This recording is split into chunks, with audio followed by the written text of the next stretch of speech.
خب بذار برم تو. این چرا خوابه؟ آقا بیدار شو. تو کی؟ بابا من یعنی چی به تو کی؟ من بابا یه نام میخوام. باش مشخصات تو بگو. حسین پاندازاده.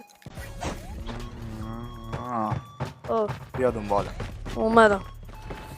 شولته باش سوار شو. بیا حوصلت هم ندارم. میخوام زود خب. تموم کنم برم. آقا بنا چیکار کنم؟ دنده عقب. بلدی دنده. خب. وایسا. آها دنده عقب داره میره. آها آروم باش. خب الان باید بپیچم دیگه. بذار Our revived flight will arrive in one minute. وای وای یه خش بیفته روش. این چه خونه خوشگلی. وای ببین ببخشید پولش خودت که هیچی. من بذار فرار کنم. هیچی من فرار میکنم. این یک لایک کامنت سابسکرایب یادت نره. زنگوله رو هم بزن.